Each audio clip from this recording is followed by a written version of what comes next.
যে ধরা পড়ে সে সবসময় নিজেকে নির্দোষ মনে করে। 13 কোটি টাকা সম্পত্তি বাজেয়াপ্ত অলরেডি হয়ে গেছে। 100 একর জমি, ভেড়ি, খাল পর্যন্ত দখল করে নিয়েছে।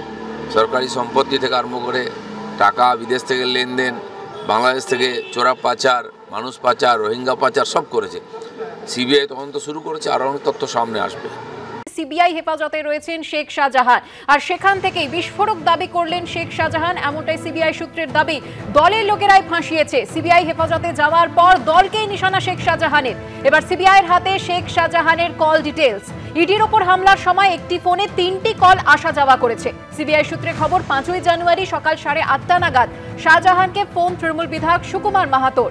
শেখ শাহজাহানের সঙ্গে প্রায় 1.5 মিনিট কথা হয় সন্দেশখালী তৃণমূল বিধায়কের। হামলার সকালেই শেখ শাহজাহানকে ফোন করার কথা স্বীকার করেন তৃণমূল বিধায়ক।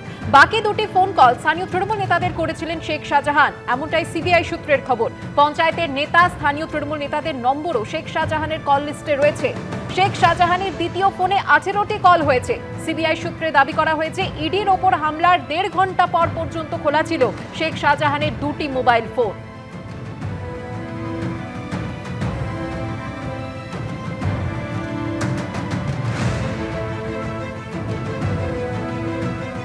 এবার দেখে নেব স্বাস্থ্য পরীক্ষার জন্য নিয়ে যাওয়ার সময় গতকাল ঠিক কি বলেছিলেন শেখ শাহজাহান। শেখ শাহজাহান, আপনার বিরুদ্ধে একাধিক অভিযোগ রয়েছে। আপনি কি বাংলাদেশেও টাকা পাচার করতেন? শেখ শাহজাহান, আপনি কি বাংলাদেশে টাকা পাচার করতেন? মহিলারা আপনার বিরুদ্ধে একাধিক অভিযোগ করেছে শেখ শাহজাহান।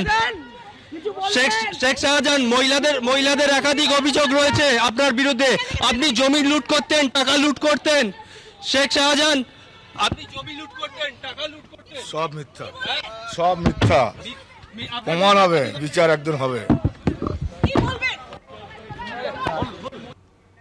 শেখ শাহজাহান তিনি দাবি করছেন যে সমস্ত অভিযোগ মিথ্যা, একদিন ঠিকই বিচার হবে, দলের লোকরাই ফাঁসিয়েছে, এমন দাবি করছেন শেখ শাহজাহান। আর এই দাবি নিয়ে কি বলছেন বিজেপি সাংসদ দিলীপ ঘোষ, দেখাবো আপনাদের। যে ধরা পড়ে সে সবসময় নিজেকে নির্দোষ মনে করে। 13 কোটি টাকা সম্পত্তি বাজেয়াপ্ত অলরেডি হয়ে গেছে। 100 একর জমি, ভেড়ি, খাল পর্যন্ত দখল করে নিয়েছে। সরকারি সম্পত্তি থেকে আরম্ভ করে টাকা, বিদেশ থেকে লেনদেন, বাংলাদেশ থেকে চোরা পাচার, মানুষ পাচার, রোহিঙ্গা পাচার সব করেছে। সিবিআই তদন্ত শুরু করেছে, আরও অনেক তথ্য সামনে আসবে। আপনি কি বাংলাদেশেও টাকা পাচার করতেন? শেখ শাহজাহান, আপনি কি বাংলাদেশে টাকা পাচার করতেন? মহিলারা আপনার বিরুদ্ধে একাধিক অভিযোগ করেছে শেখ শাহজাহান।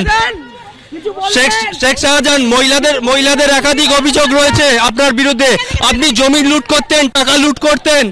শেখ শাহজাহান, আপনি জমি লুট করতেন, টাকা লুট করতেন। সব মিথ্যা, সব মিথ্যা। প্রমাণ হবে, বিচার একদিন হবে।